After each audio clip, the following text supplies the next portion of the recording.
యేసుక్రీస్తు చరిత్రలో ఒక వెలుగు. ఈరోజు మనం యేసు ప్రభువు హిస్టరీ గురించి తెలుసుకుందాం.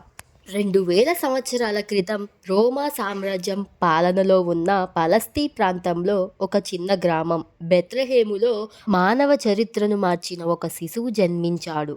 ఆయనే యేసుక్రీస్తు. యేసు జననం సాధారణం కాదు. మరియా అనే కన్యక ద్వారా దేవుని సంకల్పంతో ఆయన జన్మించాడని బైబిల్ చెబుతుంది. ఈ సంఘటనను క్రైస్తవులు దేవుని ప్రేమకు చిహ్నంగా విశ్వసిస్తారు. యేసు తన బాల్యాన్ని నజరేత్ అనే గ్రామంలో గడిపాడు.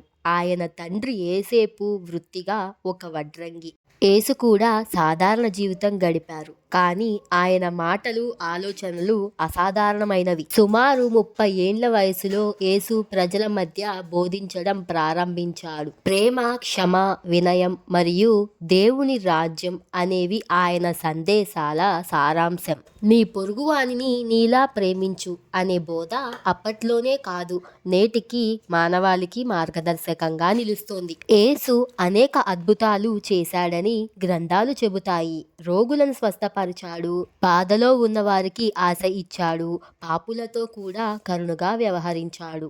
కానీ ఆయన బోధనలు అధికారులకు నచ్చలేదు. యూదా నాయకుల ఆరోపణలతో రోమా గవర్నర్ పొంతియాస్ పిలాతు యేసుకు శిక్ష విధించాడు. క్రీస్తు సిలువ వేయబడ్డాడు.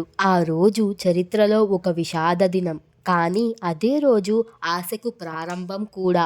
యేసు మరణం తర్వాత 3వ రోజు ఆయన పునరుద్ధానుడయ్యాడని క్రైస్తవ విశ్వాసం చెబుతుంది. ఈ సంఘటన ప్రపంచాన్ని కదిలించింది. ఈరోజు యేసు బోధనలు ప్రపంచవ్యాప్తంగా కోట్ల మందిని ప్రభావితం చేస్తున్నాయి. ఆయన జీవితం కేవలం ఒక మత కథ కాదు, మానవ చరిత్రలో ఒక గొప్ప అధ్యాయం. యేసుక్రీస్తు ప్రేమకు, త్యాగానికి మరియు ఆశకు నిలువెత్తు రూపం.